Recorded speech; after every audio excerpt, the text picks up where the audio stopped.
Hello everyone, welcome back to the mall. Well, I finally got it done. The rep grind with Venari is over. As you can see. By the way, I'm up to 209 now. Been working on some gear. I finally got an upgrade weapon. I finally got a 216 weapon. I was stuck at a 190 for a while. I also got this week. That's probably going to help up my damage quite a bit. It's pretty nice. Anyway, so I'm actually doing pretty decently on gear at the moment, so. But, as you can also see here, I am now appreciative with Venari. So now, this popped up. Rule 7. Betrayal is inevitable.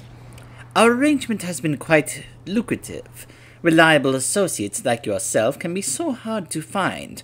I believe I can entrust you with a task that I would usually perform on my own. While working with the tracking runes you retrieved from me earlier, I detected a device of broker origin nearby. It must have been brought into the mall by the captured expedition. Please examine it and prepare it for transport back to the refuge. I will join you shortly. This could be a valuable discovery. Trust not what you see in the mall.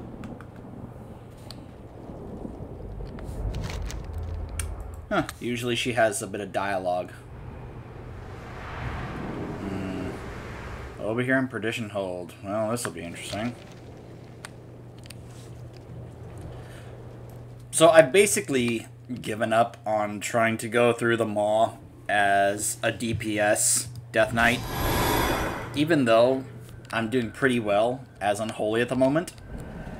Although I will say, even though I'm doing well and, you know, Unholy Death Knights are still doing pretty well, even though they have been nerfed, like, I don't know, 2 or 3 times at this point. They're still doing decently well.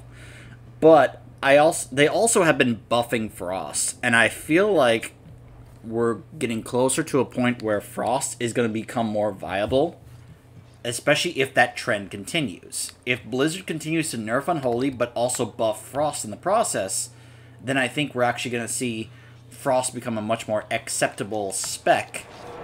Because I was even asked at one point when I tried to get into a pug key, and I had, you know, obviously a decent item level, but they actually, you know, the group leader who was making the group actually asked me, Unholy? And I said yes, and then I got invited. And that told me, okay, he apparently does not want to have any Frost DKs. Apparently Frost are just not wanted, which, when they hear about the meta and how well Unholy was doing early on, and, well, here's the thing, Frost is not bad. I've been seeing some good Frost DKs in keys as well as raids. So, it's not like Frost is terrible. It's just that Frost, you know, the word spread, and they were doing extremely well, which is why Blizzard started nerfing them. Alright, let's head down here. By the way, I actually have not finished the quest here to do the souls. I was mainly focused... Okay, so I guess I should kind of elaborate. So, on Tuesday is the day that my Alliance Guild, which is where I'm playing my Demon Hunter, we try and do our fresh new run of Heroic Nathriel. So I was spending quite a bit of time working on my Demon Hunter, trying to get him as ready for the raid as I could. And one of the things I wanted to do, because I was also wanting to upgrade his Legendary, was to finish getting the rep with this character, because this is the character that I'm doing a lot of... Oh my gosh, what is going on?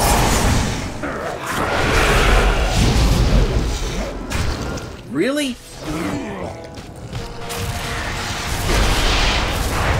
It's like, okay, let's buff up the damage here. Okay, now he died. Alright. This could be a bit, but hey, I'm Blood. Even when I am surrounded in the mall, at times I feel better about it as Blood than I have been as Unholy. I have also actually changed up my talent build for Blood a bit.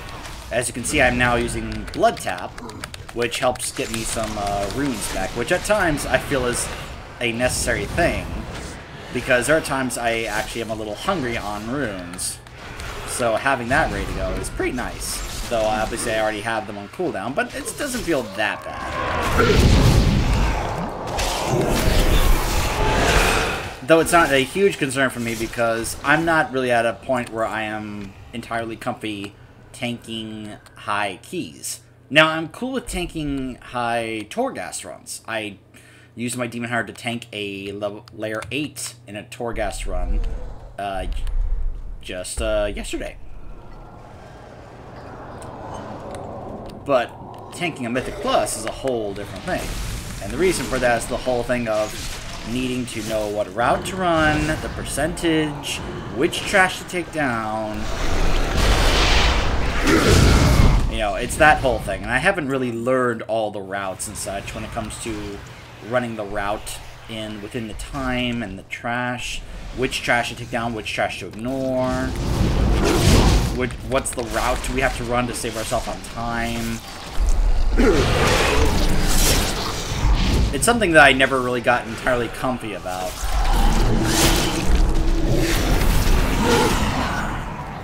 So that's why I have a tendency to just play DPS and keys, because I'm just going to let those who have taken the time to kind of do their thing.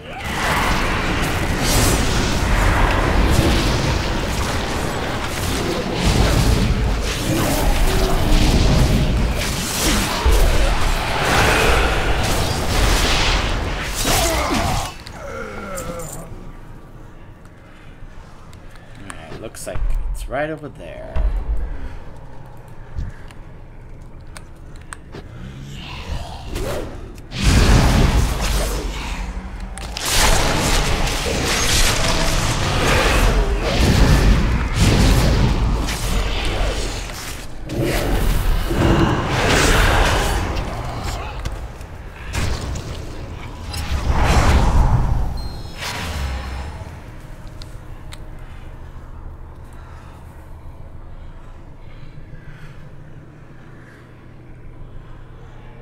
Oh, no voice acting. I tried to warn you, Mawwalker, but you wouldn't listen. Did you think they'd take a word of an assassin? Over yours? Of course. You broke your contract and betrayed the cartel. Now you'll pay the price. I think not. Mawwalker, let's end this nuisance. One way or another, you will be my way out of the mall.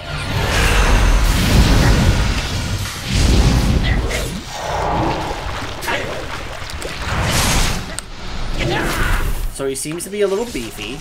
Now what happens if I stand in here?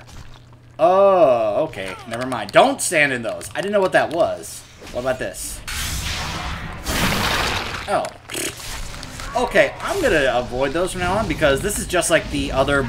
This is just like the boss in the other side dungeon, and of course, Zymox in the raid. Avoid the stasis traps.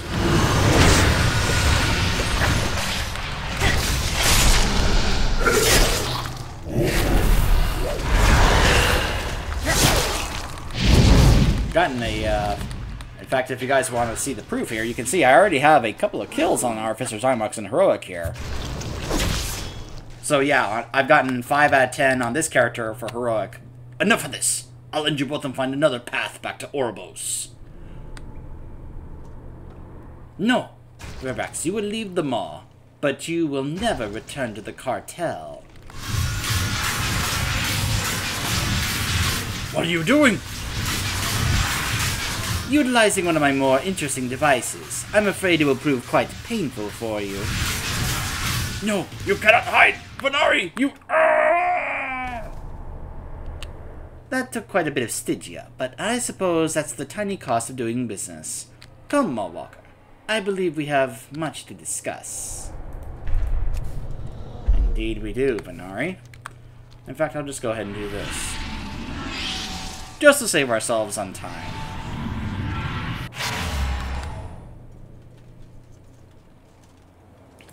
All mysteries will be revealed.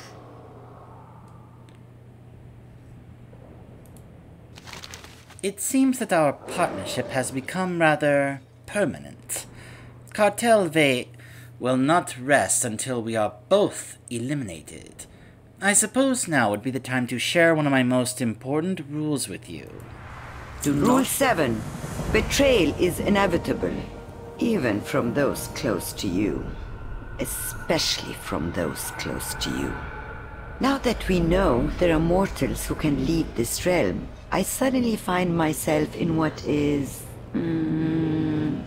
shall we say, an enviable position. And my cartel does not handle envy particularly well. Those who assigned me here years ago are now sending assassins to destroy me. Should you encounter others of my cartel in the Shadowlands, they are not to be trusted. If they realize that you are my trading partner, I suspect they will eagerly end you in an effort to harm my prosperity. For that is what we are, mortal. Partners. From now until our last flame flickers. In closing, do not betray me. Don't worry. I am one partner you have no concern about getting betrayed by. I do not betray my partners. I'm not really big into betraying others unless they betray me or plan to betray me. But outright betrayal, not really my thing. So, I wonder if this is something that they are setting up going forward in the future. How much more do they plan to do with Venari? Now, I should note, this is the first part of this playthrough that I am making after BlizzCon. So yes, I am aware of the things they announce in terms of the next big patch. I saw the big cutscene with Anduin. Yeah. I am also looking forward to the next raid and certain people who will be in the, as bosses in that raid. Also about the apparent new mega dungeon, kind of like Mechagon, where it's going to have to do with the brokers. What is Blizzard doing with these brokers? This is the first expansion where we have been introduced to these beings, and it just seems like they are planting seeds for something bigger later. That's how this feels. Venari is interesting, and I'm not entirely sure what they are planning on doing with her going forward. It's an interesting back and forth dynamic here that we have with her, Plus, I love the voice actress. I love her as Ana in Overwatch, and I love her as Venari here, so we pretty much have a permanent partner here within the mall, which I imagine we're going to be spending quite a bit of time here, because this is all we have been able to go to and explore. But based on what I'm hearing, we may be getting a whole nother new area to go to here with other stuff going on. I mean, after all, that's kind of what was being hinted at in that cutscene, wasn't it? About patch 9.1. Plus, flying is going to be unlocked. Whether or not I have the requirements, I don't know yet. I actually haven't looked up what the requirements are going to be. I should probably see if they've actually released that information, so I kind of start planning ahead.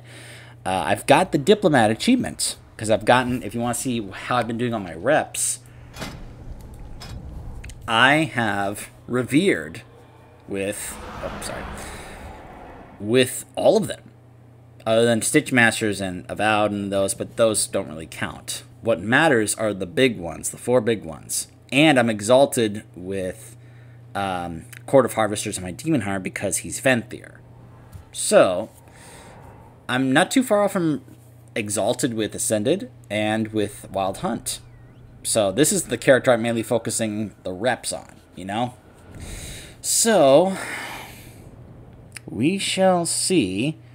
And you know, I'm sure that being able to have flying unlocked for some of these zones is going to make things more fun and interesting and pick things up a little faster in terms of being able to get to certain world quests and such, being able to finish them faster, and hopefully them upping the amount of anima and such because, well, just to kind of give you guys an idea as to where I'm at, let's go ahead and hearth on back to my sanctum.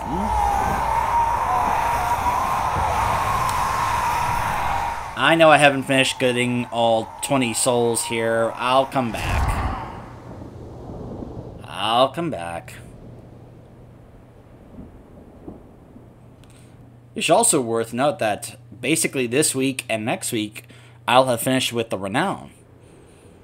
And I'll show you in just a second.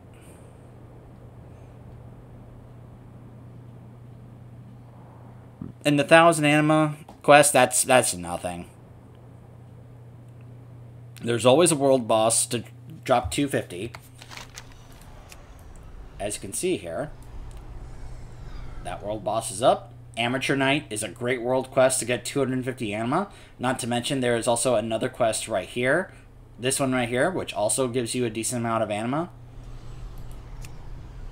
There's a ton of these. Now, some of these, you know, not that much maybe, but I expect those to be increased.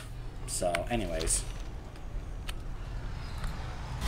At level 2 here, you can see I have all them permanently unlocked. I'll go ahead and grab this calling while I'm here. Got some meat on your bones, huh?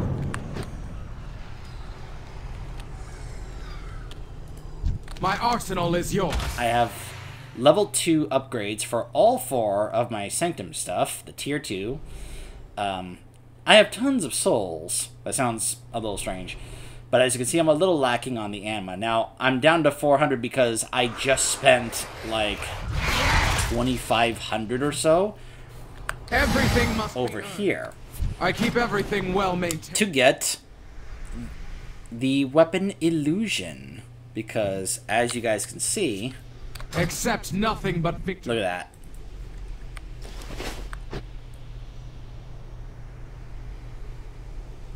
that. That's awesome. It's one of those cosmetic things, you know, that we can be able to spend our stuff on. Oh, I can do this one here. Reach out and claim your glory. But yeah, you can see I'm at 36. I only have 4 levels of renown to go. So this week, when I finish these 2 quests, I'll be able to unlock more weapon appearances here. I'll get a new companion for the table. Next week, I can be able to unlock a new mount to be able to purchase when I get enough anima and such. And then when I get to 40, I will have a new title. And I'll be done collecting renown. So, yeah. Feels like I'm getting some decent progress on some of these things here. Now let's... I've never used one of these before. Let's see how this works. So this will upgrade any of my lowest level my apprentice, you return at last.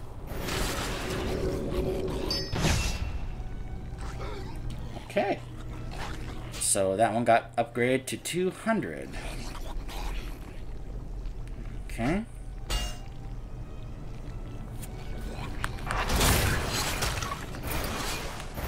So, that was one of the only other story things I was curious about what happens when you get to the highest rep level with Venari, as you just saw. More seeds for possible stuff that they have in mind for Venari going forward. What that will be, well, we'll find out as the expansion continues. Maybe even before that, who knows? May all depend on how this expansion ends. We'll see how that plays out.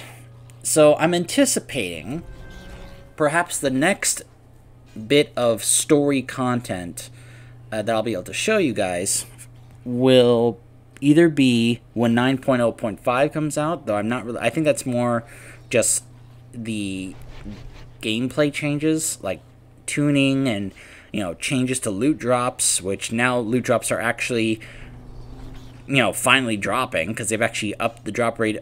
I like the changes they made to the loot drops, and they're actually upping the weapon tokens. I actually had a weapon token drop for my Demon Hunter last night, because I was stuck with 194 weapons, and the token dropped for 213 for a guildmate, and he put it up for roll, and I was able, I was the second highest, but the one who rolled for it said give it to him because he needs it more than I do. So I got the token, and I got a 213 weapon for my Demon Hunter. So, and that wasn't the only token that dropped, and we were like, oh my gosh, those are so rare. It's like, the drop rate apparently really worked. It already feels different. It feels better. And I could tell this was an issue. You probably heard me talk about this quite a bit in the last part. But it now feels different. It feels better. It feels like it's not as much of a frustrating time anymore. If now you're actually getting, when you put in the work and you finally get those kills, that you're actually getting rewarded for it, for that time and effort you're putting into it, as opposed to getting hardly anything, If you give the people who put in the time and work and effort and actually succeed at it the rewards, you're going to have them be less frustrated and actually want to keep playing and have more fun and enjoyment playing the game. And that's actually what I felt last night with my group, because it felt more fun, and it was like, oh my gosh, we're actually getting some decent loot drops now, and it was more enjoyable than it had been up until that point. Heck, even Mythic Plus feels different. It's weird now seeing 2 pieces of loot drop instead of just 1. But it feels better in that regard, that when you actually pull off accomplishing I did a plus 10 Sanguine Depths last night. We did it in time, and we got a couple pieces. Now, I had something dropped I didn't need, and I was able to give it to, someone else in the group, but the fact that we're actually able to do that, as opposed to the frustration I was feeling earlier where nothing was dropping, plus they've increased the amount of anima that drops from Mythic Plus and bosses in raids. So now you're actually getting decent, worthwhile anima to be able to help out with these things, because getting 10,000 anima at the moment for me feels like, oh my gosh, how this is going to take me a while. But being able to get that from raid bosses, a whole bunch of that now, it now feels better in that regard. It doesn't feel as much of a grinding chore to the point where it actually is going to make me want to stop playing the game. And I've heard, I don't know how exaggerated or inaccurate this is, but I actually have heard that a lot of people have been quitting the game because of this stuff. And I'm not surprised. I don't know how much or how exaggerated or big it is, but it's, to me, based on what I've been personally experiencing myself, it's easy for me to believe. At least it was, until these changes came in. I think Blizzard is on the right track. I don't know if them adding a vendor for PvE, for Dungeon, Mythic Plus, and Raids is entirely the way to go. Now, they haven't added the system yet, the Valor Point system, which I think is a good idea. What I find hilarious and just kind of eye-rolling are the people who are so vehemently against this, mainly PvP players. Now PvP players are just vehemently, hating this, that, I saw some horrible, just disgusting, terrible comments from some PvP players, just kind of absolutely insulting, saying, talking about how, just some of the most elitist stuff. It was, oh man, I want to think of it, but it's also upsetting me thinking about it because of how much it upset me. Just this whole mindset for some of these people that they think that only PvP players are allowed to have decent gear and all PvE players should just kind of stay where they are at the bottom of the barrel and all this stuff. It was some of the most disgusting elitist stuff I've ever seen. When many other people were also saying that they thought this was a very good idea. It's not perfect. It's not the best idea they could have come up with, but it's something. It's something to actually make it seem kind of similar to what you do in PvP, where if I were to go grind and get a bunch of honor and conquest, and I could be able to actually go to one of those vendors and turn it in for something, it's like, okay, so I can be able to do Mythic Pluses, get this currency, and be able to actually put it towards something to be able to help me out with getting better gear and such. Or upgrading certain gear pieces that I have drop in Mythic Plus, you know? It's not necessarily going to be applicable to raids, but, you know, but that's okay. You know, it was like trying to address an issue. And some people who don't think this is an issue, I know some people actually do like this system and the way it's been working, but it's also causing a lot of people to stop playing the game. And I'm sorry, but this whole, as I said before, this whole idea of doing, you know, having a system in place where you think it's somehow more rewarding and yet it's causing people to stop playing the game in an MMO online game where you have to have a large player base, otherwise the servers are going to have to get shut down, because we've seen this with other MMOs in the past. You can't, like, it's not going to work in that regard. You can't appeal to these select few people that are like, oh, I love this system, when it's causing many other people to stop playing the game, and then you're not going to be able to have the game. I already ranted about this. I'm going to stop. I'm going to stop right now, because I'm already re-ranting about this like I did in the last video, so. It's just that those comments just really frustrate me. So, anyways. I will possibly see you guys at around the time 9.1 comes out in terms of story content, because I really don't know what else story-wise I can actually show you up to this point, other than me just kind of continuing to do some stuff, you know, high level, you know, raiding, doing Mythic Plus, and other stuff like that, just to kind of like have myself in better position for when we get to the next tier in the next patch. Plus, I also should, you know, want to continue working on rep towards other things. Then I want to start working on some of my other characters, on some alts. I want to get my, you know, Druid and Paladin ready to do the Kyrian and Night Fae content, because I haven't done that yet, and I want to show it to you guys. I want to get it on camera. And then there's some other alts I want to get. There are some allied races I want to finish leveling and get their heritage armor. I don't know where I'm going to get to a point where I'm going to have, you know, focus on alts in terms of, you know, having them do other stuff. That may be something I do later on down the line, because for goodness sakes, to this day, I'm still working on Legion content in terms of like unlockables and cosmetics and such for other classes. So this could be something that we just kind of keep working on over the next who knows how many years. I mean, how many of you still work on stuff from previous expansions you didn't do before or didn't get done back then, you know? Like, I could go back to Outland and work on my Cenarian Expedition rep and my Shaman to get exalted so I can get those titles in the mount. Yeah, that's an example from content that was years ago, and I still haven't finished that. Then again, I wasn't playing back then, but you get my point. So, yeah. I'll see you guys later.